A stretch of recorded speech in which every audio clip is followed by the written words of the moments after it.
I was 12 when it happened, and at the time I thought nothing of being left home alone. My parents had just started trusting me enough to stay by myself for an evening, and for a kid that age it felt like freedom. The town we lived in was peaceful, small, and friendly. Quiet streets, neighbors waving hello, kids riding bikes in the cul-de-sac. It was the kind of place where danger didn't seem possible. I still live in that same house today, and I can picture it perfectly. The pale yellow siding, the neat white picket fence, and the wide front porch that caught the afternoon sun. That night began like any other normal Friday. I'd ordered pizza, knowing I could eat half of it myself, and I was ready to spend the night playing my favorite PS2 games. James Bond-themed adventures, my obsession at the time. The doorbell rang around 7 p.m., and I rushed downstairs, $20 clutched in my hand. The delivery guy looked older than I expected, maybe in his 30s, with a long, unkempt beard, thick glasses, and a black trucker's hat. His gaze lingered just a little too long as he counted out my change. "You alone here?" he asked, his voice low and oddly hesitant. My stomach dropped. I'd been taught to be wary of strangers, but I fumbled my words, saying, "My parents are on their way home." A lie, and also an attempt to shield myself from the instinctual unease I felt at that moment. I grabbed the pizza, went back to the kitchen, ate my 3 slices, and wrapped the rest in foil, trying to shrug off the creepy feeling crawling up my spine. Hours went by. I was immersed in the world of video games, the tension of espionage and shooting distractions temporarily distracting me from the quiet house. Then around 11 p.m., the doorbell rang again. My heart skipped. My parents weren't due home for hours, and I hadn't ordered anything. I ran downstairs, peering out the small window next to the door. "Mom, Dad?" I called, my voice shaking slightly. A man's voice answered. "Hey, I need help." "Can I use your phone?" I froze. His tone was casual, almost friendly, but my instincts screamed danger. I didn't look through the window, though I could feel him watching me. I backed upstairs to the safety of my parents' room where the only phone was. I called my mom's cell immediately. "Mom, there's someone at the door asking to come in." Her tone changed instantly, sober and sharp. She instructed me to stay in the room, lock the door, and remain silent. I whispered every update, and she kept me calm while calling the police. I thought I was safe until I heard footsteps downstairs. Heavy, deliberate, and unmistakable. My mom's voice on the line told me to hide under the bed and not make a sound. My 12-year-old self pressed against the floorboards, ears straining. The intruder moved slowly through the house, testing doors, knocking softly but without speaking. My bedroom door was locked. He tried the knob multiple times. For what felt like an eternity, I lay there, barely breathing, listening to the intruder explore the house. Eventually, the footsteps faded. The police arrived minutes later. They found the back door ajar and a sliding window wide open. No forced entry, no broken locks, nothing to indicate how he had gotten inside. My parents arrived shortly after, furious and protective. Though we tried to identify him at the local pizzeria, nothing came of it. It was as if the intruder had disappeared completely, leaving only the memory of his unblinking stare and the terror of vulnerability. Years later, the memory still haunted me.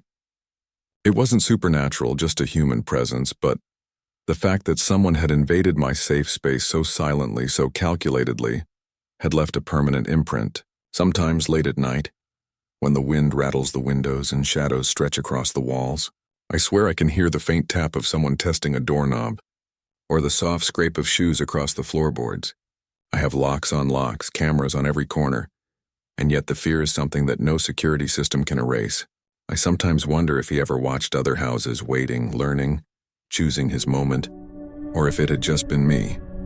The night could have ended there, but the fear didn't. In the summer after the incident, I stayed in the same house alone again, older now, more aware, and yet the feeling of being watched never left. I'd hear taps at the windows, shadows that didn't belong, and faint whispers in the hall. No one else saw them, of course. My friends thought I was imagining things, but I knew better. The house itself seemed different after that night, as if the walls retained a memory of intrusion. One night, I woke to the soft sound of breathing just outside my bedroom door. I froze, heart pounding. It wasn't the wind. It wasn't the house settling. I could hear deliberate, slow exhalations. I grabbed my flashlight, creeping toward the door. The light swept across the floor, the hallway empty. The sound stopped. I told myself it was my imagination, that I had internalized the fear. And yet each night that sound or some version of it returned, subtle, almost playful, testing me. I never discovered who the man was or why he targeted my home. The police found nothing conclusive. My parents warned me to be careful, to always trust my instincts, but even with precautions, the feeling of being watched never fully dissipated. I moved on with my life, went to school, made friends, but the terror from that night left a mark. When I think back, it isn't the pizza, the games, or even the initial sight of the man. It's the knowing someone saw me, studied me, and could have come back. The house remains, and sometimes I catch myself looking out the window late at night, half expecting, half hoping that the empty street is truly empty. The man never returned in flesh, at least not that I know of, but his presence lingers. In my mind, he exists in every shadow, behind every curtain, tapping softly, smiling, waiting. And though years have passed, though the doors are bolted and the lights always on, I can't shake the certainty that someone is still out there, watching, waiting, knowing. It was the spring of my second year in college when I decided my friends and I needed a break. 6 of us in total, me, Matt, Chris, Tyler, Jess, and Sarah, had been cooped up with assignments, exams, and endless lectures. The idea was simple: rent a cabin somewhere remote, far from people, phones, and responsibilities, and just relax for a few nights. South Carolina, somewhere near a lake, seemed perfect. The guy who rented it to us had a thick, hard-to-place accent and seemed a little off when we spoke over the phone. He gave us vague instructions. Don't wander too deep in the woods. Some old stuff back there. Wells busted, fences broken, snakes. You don't want to get turned around. We laughed, thinking he was just trying to add some southern charm or scare tourists. The drive there was a nightmare. GPS lost signal an hour out. The road turned to gravel, barely wide enough for one car. Trees pressing in on both sides like dark fingers. By the time we arrived, it was almost dusk. The cabin itself was older than the listing suggested. Paint peeling, shutters hanging, windows clouded with dirt. A faint stench of damp wood and something rotting lingered outside. We brushed it off, claiming it added character. Inside, it smelled faintly of mildew, but it was manageable. 2 floors, wraparound porch, 2 bathrooms, and a kitchen that still worked despite the age of the appliances. We unpacked cracked beers and lit a fire outside. Music played from a Bluetooth speaker, and for the first few hours it felt almost magical. By the first night, the unease started to creep in.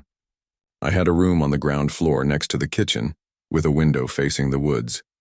Around 4:15 a.m. I woke up, heart pounding, completely awake for no reason. I couldn't shake the feeling that someone was there just outside. The shadows beyond the window seemed heavier, darker, almost solid. Then I heard it, a soft tapping sound like fingers lightly drumming against glass. At first I thought it was the wind or a branch, but it was too deliberate, too rhythmic. I froze, stomach dropping. I whispered for Matt, who was sleeping on the couch nearby. "Matt, wake up," he stirred groggily. "What?" I pointed to the window. His eyes widened instantly and he bolted upright. By the time he flicked on the porch light and ran outside, the figure had vanished.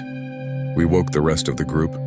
Jess was terrified, Sarah on the verge of panic, Tyler trying to convince us it was some drunk local messing with the lights, and Chris offering the hunting knife he always carried on his belt as some makeshift security. We spent the next few hours checking doors, windows, and the perimeter, but found nothing definitive except footprints. Bare human footprints circled the cabin, stopping at every window, sometimes close enough to reach out and touch the glass. The pattern was deliberate, methodical, almost taunting. The next day, nerves frayed, but stubbornness persisted. We drank, played games, and tried to ignore the woods. By the second night, the tension had only grown. Everyone kept glancing at the tree line, the fire flickering shadows into monstrous shapes. At 3:30 a.m., I was sitting in the kitchen trying to convince myself the fear was irrational when Matt's voice froze me. "Dude, someone's in here." I spun around. There, standing by the fridge, was the same man from the previous night, or someone identical. Naked, wild hair, filthy, his back covered in raw-looking scratches. He swayed slowly, as if unsure of himself, staring at the fridge as though it held some profound secret. His eyes met mine, wide, unblinking, and he smiled, a slow, deliberate, insane grin that made my stomach twist into knots. The room seemed to close in on me. Tyler whispered to block the doors. Chris grabbed a broken chair leg, Sarah held a fire poker, and Jess shook violently, almost in shock. The man didn't move, didn't flinch, didn't speak. He just observed, a predator studying its prey. And then, like a phantom, he was gone. The back door stood wide open, but unbroken, undisturbed, just open. We left that cabin 20 minutes later, packing only the essentials: wallets, keys, phones. No one argued. The fear had overridden stubbornness. We drove through the dark, dense woods until we finally got a signal and called the sheriff. When we met the deputy at a diner off the highway, his expression was neutral, almost bored. "Yeah, we've had trouble with folks squatting in those woods," he said. "Not always right in the head." His tone implied that this wasn't new, that other people had seen the same figure, the same patterns. When we mentioned the owner, the deputy's eyes narrowed slightly, as though he knew more than he was letting on. Back home, sleep became a fragile thing. I couldn't shake the image of that man pressed to the window, the deliberate scratches on his back, the insane wide smile. I replayed every detail endlessly. How he moved, how he watched, the way he seemed to know our routines. Friends dismissed it as a prank or hallucination, but the fear was real. Even in broad daylight, I found myself checking windows, doors, and shadows, imagining that grin lurking just beyond the tree line. Weeks turned into months, but the memory never faded. I can still hear the soft tapping, feel the gaze, smell the damp wood and rot. I never returned to that cabin. I don't even talk about it much anymore. Every time I see old photos of that area or maps of South Carolina, my stomach knots and my mind races back to the black woods and that figure who had invaded our space with no explanation. It was a human. Not supernatural, but the deliberate planning, the stalking. The silent intrusion made it more terrifying than any ghost story could ever be. He could have been anyone, anywhere, and yet he chose us, that specific cabin, that night. He knew we were alone. He knew our patterns. And he vanished without a trace, leaving behind only the faint memory of terror and the undeniable understanding that, even in a crowded world, some darkness finds you no matter where you hide. Years later, I still wake to that soft tap, tap, tap.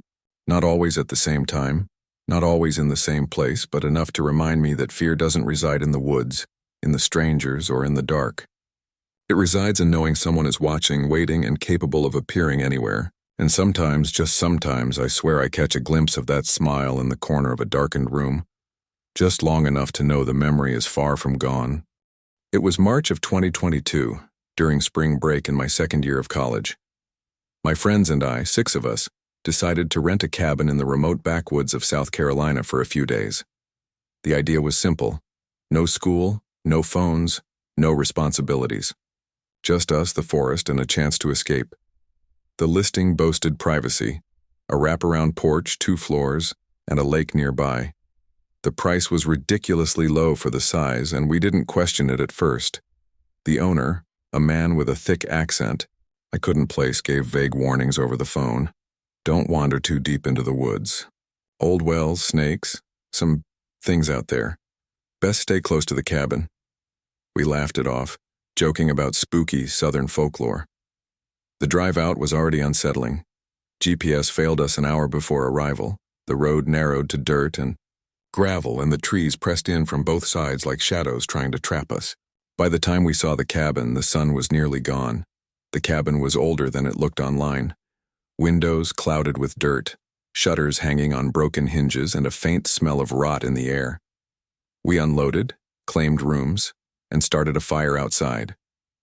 Music played, drinks flowed, and for the first few hours it felt normal, almost fun.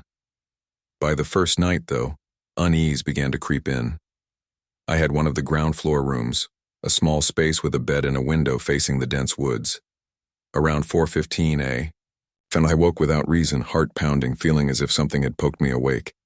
At first I thought it was my imagination. Then came the tapping, soft, deliberate, almost teasing against the glass. Tap, tap, tap. My stomach sank. I whispered for Matt, who slept on the couch just outside my room. "Matt, wake up." He stirred groggily, eyes half open. I pointed toward the window. That was all it took. The moment he fully looked, his jaw dropped. Standing pressed against the glass was a man. Pale skin, wild hair, no shirt, wide staring eyes. mouth slightly open. He didn't blink, didn't move except for the slow, soft tapping of his fingers. My body froze. Matt jumped up, knocking over a coffee table in his panic. The sudden noise made the figure vanish. We woke the others. Jess shook, terrified. Sarah's face was pale. Chris tried to rationalize it as a lost hunter. Tyler argued it was some drunk local. But I knew it wasn't an accident. The man wasn't lost. He had studied us, knew our movements, and waited. Outside the next morning, we saw bare human footprints circling the cabin. Every window, every side of the porch, every small second-floor bathroom window bore evidence of his presence. The tracks zigzagged, veered off, looped back like someone deliberately trying to confuse us. It was organized, methodical, a predator observing, cataloging. Despite this, we stayed another night. Foolishness mixed with stubbornness. Night 2 was worse. Drinks, music, and a fire outside couldn't mask the tension. Everyone kept glancing at the woods. Around 3:30 a.m., Matt went to the kitchen for water. I heard him call my name, voice low and urgent. When I entered, I froze. There, inside the cabin, was the same man. Naked, his back marked with raw scratches. He swayed gently as if rocking, on his feet staring at the fridge like it held some arcane secret.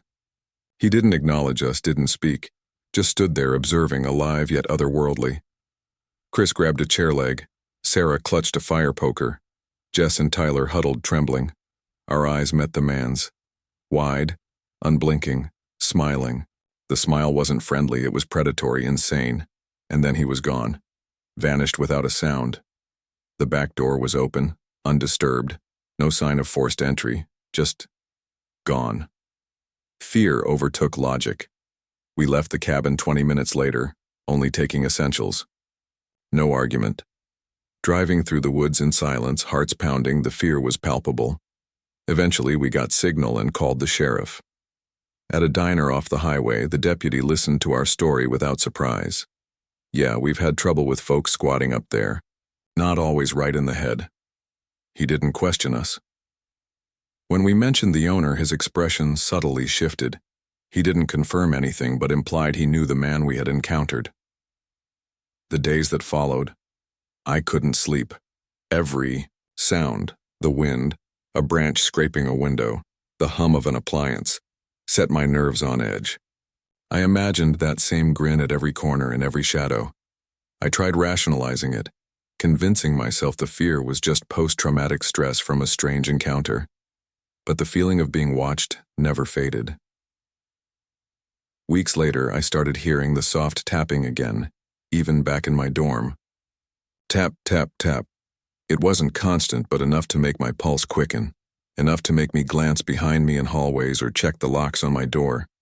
I tried to talk to my friends about it. Most shrugged, dismissed it. But I knew what I had seen, what I had felt. That man wasn't imaginary. He was real, deliberate, and capable of watching without being seen. Months later, curiosity overcame me.